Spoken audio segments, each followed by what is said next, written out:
We did have a controversy. Wait, what a controversy? Now I'm Helen Slater. How drunk are you right now, 1 to 10? This is my. Well, I filled it up a couple times when the lines between political satire and my ignorance were so blurred that life was a teardrop. I did fill this a couple times, but you're not drunk. Actually, when you drink, you can drink a lot of vodka and still be very articulate. Thank you. That's the problem. Like I'm saying, like in Portland and New York, those towns are my towns, baby. I drank a lot. Did you hang out with Dino and get it on with him? Yep, I did it. I did it all. Like my definition of it all. Like I hung out at a lot of bars and had a lot of fun conversations with a lot of wonderful people. New York is very friendly. I don't know if now it seems like that's the gimmick. I think that's just Dino's New York. Dino knows how to take you through New York, and it becomes like this magical, wonderful place where you're just walking into these creepy places and everyone is so happy and that's just New York. So maybe you're like Dino and maybe I'm the odd man out, but I was always so intimidated by that city. I always felt like it was so like hustle and bustle and like you're in the way and like, you know, it's all about practicality. And more insectoid and like I just like now when I go there, like it's like this honeycomb of dive bars and like everyone's just like kind of like they know you're from out of town but they don't care and they're like happy to. Where did you go? What place did you go? Radio City Music Hall. They have this like lounge in the. Yeah, they'll talk to you. And there was a lady there that kicks for a living. And only at Christmas. What a city. Why would they attack that town?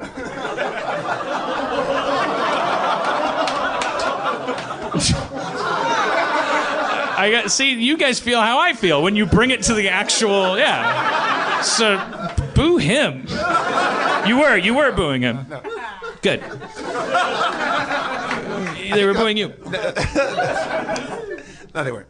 I would have to I just like one little tiny little like little cinnamon hot apple from the apple pie of New York that is largely a blur but was so fun.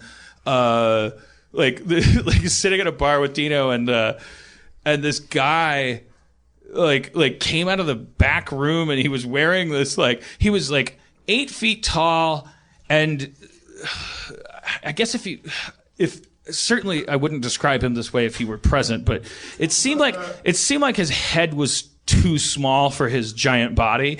Like he kind of and he had this a sports jersey on, like a muscle shirt and I don't know, he just had these big giant arms and this little tiny head and he was just coming out of the back room and he had this furrowed brow and was looking for his wallet as he's heading out of the bar and Dino's in the middle of talking to people and he goes like, "Oh, sorry everybody, hold on, the guy I paid to beat the shit out of me is here."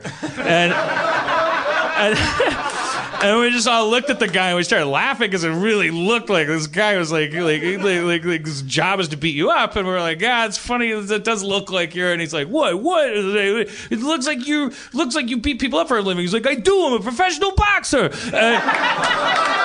Why does everybody react to me that way? And we're like, "Oh!" And he's like, he sat down and we're like, "Let us buy you a drink." He's like, "I don't drink. Look at me." And it was like, but he had this really thick accent and was like, he spent the 5 minutes because I was like, "Can I get you a power bar or what?" It was reverse bullying this guy, but like loving him. And he's like, but he's like, "No, seriously, it's fucking weird. I don't choose this, you know. Every year it's my arms keep getting bigger and we're just dying laughing because we're dying and we're laughing. It's just a young, big, strong guy who's like, "Someone get me out of this body." It's such a I don't see that happening in other cities. You know, it's just like I gotta go to the gym now. Beat up more people. It's all I can do. I feel like New York is really good. Like people make eye contact, like they flirt in bars, and people talk to each other. Like people there's a lot more stranger interaction I've found.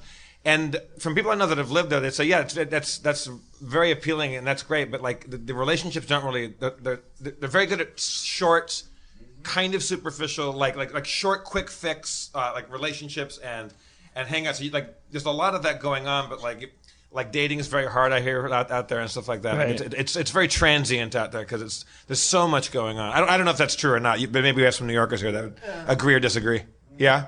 It's just very busy. Everybody's just very busy all the time, and everything's just kind of moving, so it's hard to keep track of people for over a long period of time. And people also exit. They just exit the city at different points. So you might be dating somebody like, you know what, it's time for me to get out of here, and then they're just gone. You've been part of a sort of cutting I've been doing, and now it's time to heal up and go to Oregon. There was once I went back years ago. I went back for I think it was like the last. Before Christmas, the last showing of SNL, it was a whole week where we were all back. And Josh Fadem was there, and James Adomian might have been there. I think Derek Waters was there. Jonah Ray was there. All these people from LA just happened to be in town at the same time. And there was a Friday night where we all agreed that we were going to meet at one bar, and then from there go to another friend of mine, a bar that was near a friend of mine in Brooklyn. So we set up this bar. And a bunch of great stuff happened leading up to this. So it was already a good night. And we get to this bar, and it's sort of a yuppie bar on Delancey Street. And we're just hanging out. And I'd been there before, so I thought it was a good hangout. And right around 11:30, quarter to 12, people started coming in and going downstairs in the same bar. But these people were wrapped in vinyl. One person was leading another person in on all fours. And I remember, like, at some point, Fadem goes, "Where are they going?" And I go, "Oh, there's another great bar downstairs." Because I remembered in that moment, oh, yeah, Friday night, there's a dungeon downstairs. Was it lit? Was it lit? No, I think it might even be Delancey Street Bar. Delancey. Yeah, the Delancey. That's wow, it. this guy knows it. So I go, hey, Josh, it's a great bar downstairs. You should go check it out. And Josh went downstairs and then didn't come back for like an hour. And he came back and he's like, what was going on? It was just a museum of I had these friends that told me years ago, a long time ago, like 12 years ago, 15 years ago, to meet us at a bar in Hollywood that I don't think is there anymore. It's near where Bordner's is, and it was like it's changed. I think it's next door to Bordner's. And it used to be like kind of like a leather club, or I don't know what the hell. But it wasn't that bar. It was near that place. And they go, meet us at this bar, and we'll all meet up there, and then we'll all go to this other thing. And it's kind of like a sexy, like S&M-y kind of themed bar. Like, fine. So we go in there. And it wasn't just S&M themed; it was fucking on. And there was a guy that I would say, 30-year-old, 28-year-old guy on a sawhorse, like strapped down to like all the legs, like arms and legs strapped down, laying across, totally naked, and no eye protection. And there was a couple women like working on him with whips and like car batteries and whatnot. And then out of his asshole was half of a very large hammer. Well, you could tell by the end of it, there's a claw hammer, and by the size of the head of the hammer, and only about maybe 5 inches of it like out. Like there's 8 or 9 or 10 inches of a hammer up that guy's butt. Wait, what do you? Okay, hold on. So the important thing to me is that the head of the hammer was what you were looking at. Okay. Because you were like, it's a claw hammer, and you could tell from the claw. It was like, what was in the... I don't know, and you brought me around to a place like, okay, so the handle and the hammer's up his ass. Okay, fine. Jesus, big deal. So we sat there drinking, and like this guy was getting the fucking full Monty, man. People having drinks. This guy's got a hammer in his butt. Yeah. Table 5 needs a break.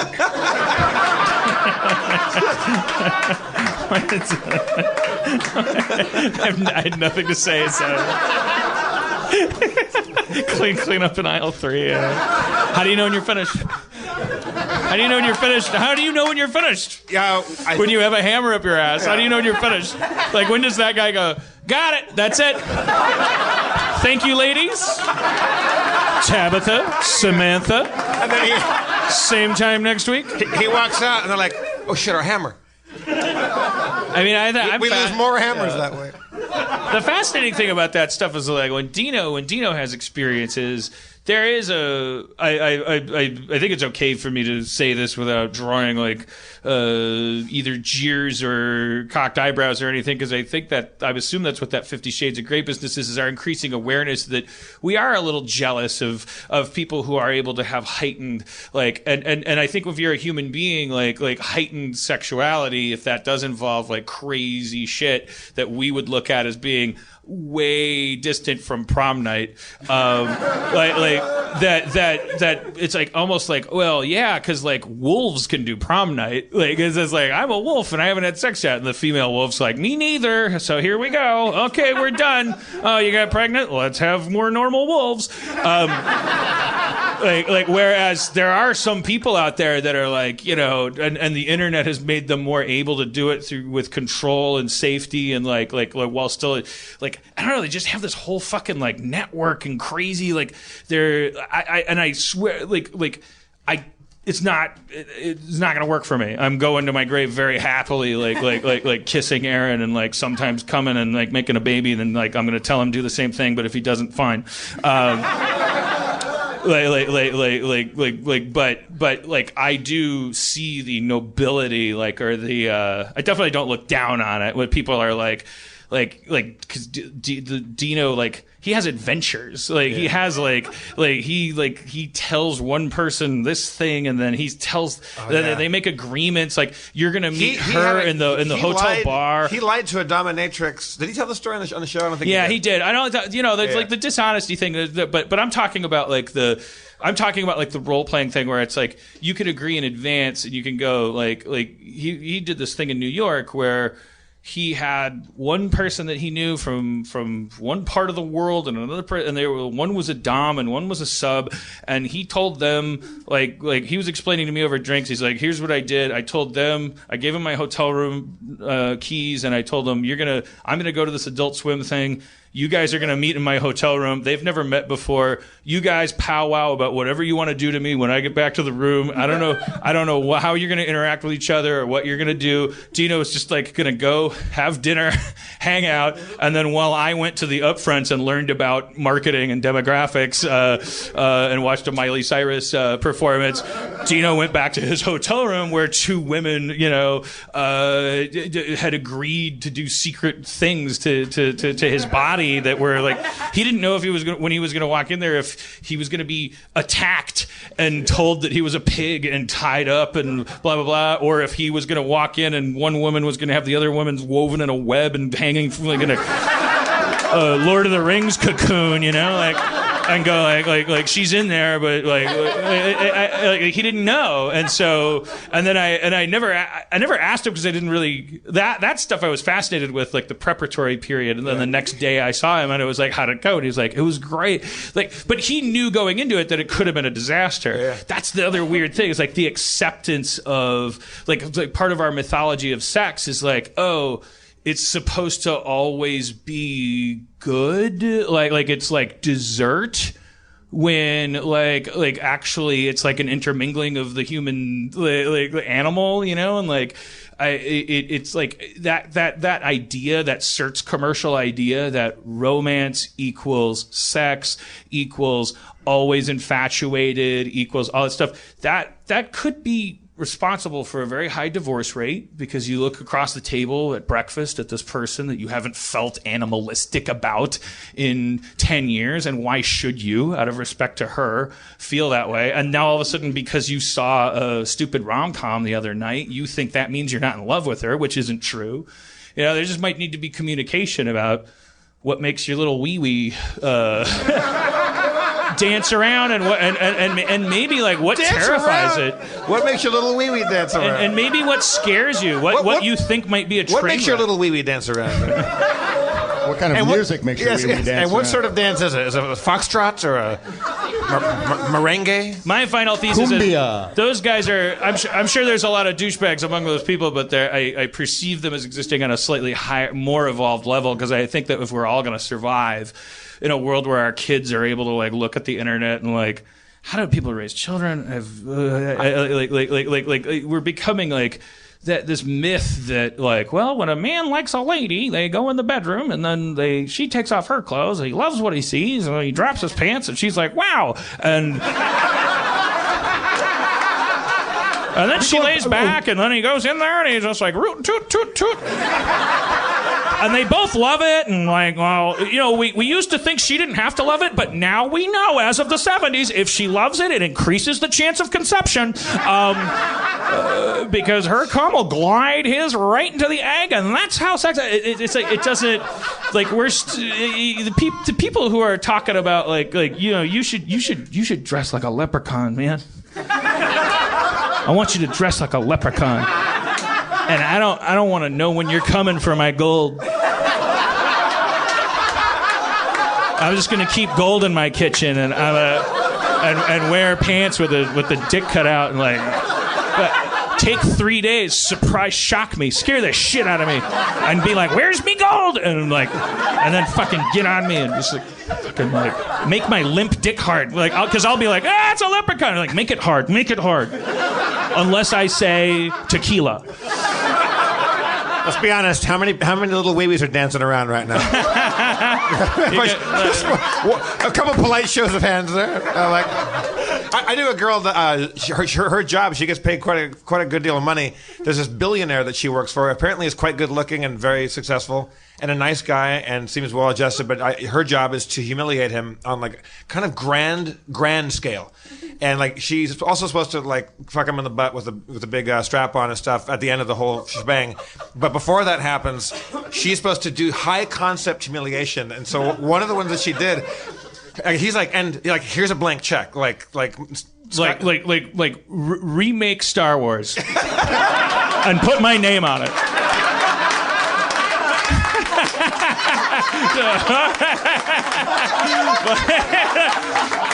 $85 million. This is terrible. She's like, I don't know. I thought if the robots were rounder, I don't know. Oh no! Boing. No, fuck me in the butt. Quick, fuck me in the butt. High concept humiliation. All right. Wow, that was a goodie. Thanks so much. What an orgasm. Back to work tomorrow morning. One of the ones she did, he got off a plane and she had like a team of people. There's this cast of people and he doesn't know what it is. And he gets off the plane and there was like a car waiting for him and his publicist is there, which is all fake. He's greeted by his publicist, his agent, and he's going to a high fashion photo shoot. And he goes to this office building and he's told that he has to go do it. He's a supermodel, and this guy is not a supermodel. And waiting in the waiting room are the best-looking men in the world, like super good-looking guys. And they're all going in there, and he has to watch them do what he's about to do. And so he has to get naked, but then they dress him up like a little. I forget what the costumes were, but everybody there, everyone he met that day, all had to watch him do something, and the whole thing was just completely to like diminish him and to make him feel horrified and like take his clothes off and dance around like dress up as Little Bo Peep. I don't know what the fuck it was. But like she's like, the hard part is like you got to keep coming up with these fucking ideas. the easy part's fucking him in the butt at the end of the day.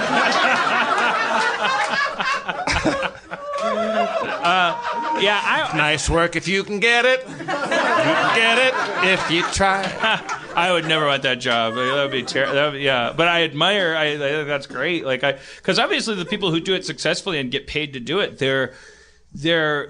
it's like we live in a world where you can't make a lawn toy without consumer advocacy oversight. And we don't have a lot of fatalities and emotional casualties of like the sex service industry. And we know that it's a big industry. And so what we know is that even though it's mostly unregulated, like there's a lot of very responsible independent agents out there that through nothing but their primal understanding of this is part of a fantasy I paid Jeff to help me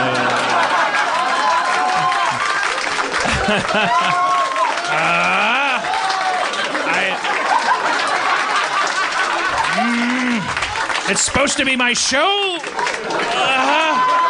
Stop. Dancing. Stop making. He's dancing. is dancing. If I'm going like this and you go like that, yeah, well, no, I know what happens. I'm explaining to them. Your little wee-wee dances around. First syllable in dancing is Dan. Tim Burns, you've been quiet. I have been quiet. One thing you can touch on is like the people who, because in my experience with it, I have a lot of friends who cross that line into that, but they don't know that until it happens. It sort of happens accidentally to them, and then they have these stories and they tell you that they didn't know that they had that part. I had a friend who was a writer, very accomplished writer, who went to a party once in Boston, I think, in a weird sort of loft party in Boston, and was milling about with talking to people, and wandered around to look at the place, and walked into a room. All four walls of the room had murals of Lucille Ball painted on them, and then the door shut behind him, and there was a woman in there who was, I think it was her place, and she was a dominatrix. And she said, "Who asked you to come into this room?" And then she said, "Who told you to come in this room?" And he said, "No, nobody." And then she put him in a rack, pulled a rack down from the ceiling, and put him in. And he's telling me this story, and I'm listening. He gets into this rack, she straps him up in this thing, and there's no suspension in the middle, so he's sort of, his body is held, but the middle of his body is drawn down, and it's discomforting. And she raises him up to the ceiling so that he can see all four murals basically at the same time, and there's all this pressure, and she walks out of the room, shuts the door, locks it, and leaves. She doesn't let him out until the morning. And he comes down, and he's telling, so this happened on like a Friday or Saturday. This is Thursday when he's telling me this. And I was like, you realize at every point of that, you could have outgunned her and walked around, gotten out of the room. You got into the rack. And he just goes, yes. Yeah, and there are other examples. There's friends of mine who've just said, "You're not going to believe what happened to me Thursday," and then they told the story. And it's just, these things. Sometimes people don't know, and then they just have it in them. I think it just is in them, and they don't maybe go to it regularly. I think that's true because I will lay myself bare as much as I can here and say, like, I've never done anything like that. However, at 42, what I have done is gone through a bunch of relationships where I was very much in charge, and then a couple where things got a little sketchy and a little hurtful, where I got abraded a little bit, and I don't know if this makes me scarred or healthy, or is this what I was always into? Because you always hear people talking about like Dino says, like, it's not about a hard on of the moment. It's like a whole, there's this whole experience, and then you jerk off to it later. Like, to quote Dino about this stuff. Like, like Dino's whole thing is like, do you get off? And he's like, oh no, never. It's like it's all for jerking off for the rest of your life thinking about that. Right. And so then I think, okay, you jerk off for the rest of your life thinking about that, and then I think, well, what have I jerked off to the rest of my life thinking about? And some of those things have been very emotionally painful. Like and I don't know if that's like distance.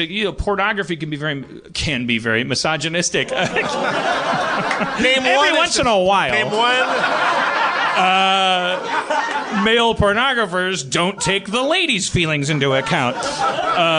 There are lots of self-employed female pornographers out there who are the heroes of the new information age because they're the first people to monetize the internet, and they're millionaires, and they don't have pimps, and they don't exist in a world where they're ruled, and they're doing what they like. But pornography's history does have a trace of misogyny to it, and I wonder how much of that has to do with the fact that men are like these brutes who, like, we exert all this control based on like this instinctive fear and need, and then it's like getting hurt, getting victimized, getting taken advantage of. It's not like, I don't know. I'm sorry. Are you saying that I'm saying there are memories that you have that were sexual memories, but that were still hurtful? I'm saying no. I'm saying that I have in the past, like throughout my life, I've seen a pattern, and I like where I like I will masturbate thinking about ex-girlfriends that I do not like, that like you're cheating on me. That's what I'm saying. Like a cuckold, like thing. But I know from my life experience that I don't like that. I don't want that to happen to me. But then, so I don't know if when I'm like, am I exhibiting a need during masturbation to distance myself from what I'm thinking about so that it can be animalistic appropriately? That's how I've always parsed it.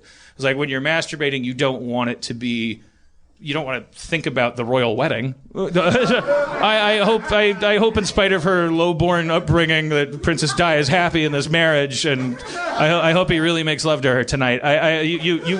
You think about people being animals, you think about the taboo, and so I don't know if that's just like a personal expression of that, where you're just like, well, look, I want to. This is about self-indulgence, and this is about like part of that trigger is like this is things I'm not supposed to be thinking about. Things I'm not supposed to What if your ex-girlfriend was cheating on you with Prince Charles?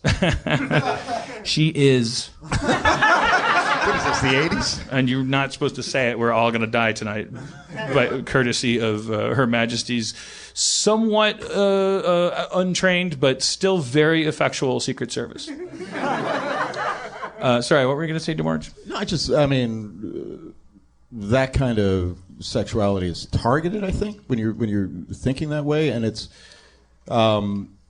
psychologically id-based, if you subscribe to that, but also neurologically it's limbic, and that system kind of acts on its own. It sort of bridges that gap between sympathetic and parasympathetic nervous systems, and so you can do targeted thinking. You can find, and it actually does, I think, isolate the things that you're concerned, the narrative aspects of it, like kind of pushes them out. It edits them out, and it just sort of is the node, is those things that trigger those dendrites and make all those things move. I just like them big old titties. What if you had 17 of them? Brought to you by Frito-Lay. Brings it all around. That's not how the show ends. You can't force it to end. No, you don't get to pick the ending of the show. I know you have school tomorrow. We don't end before 10 ever. Totally gonna end the show. You can say. I hate it. I don't want to end the show.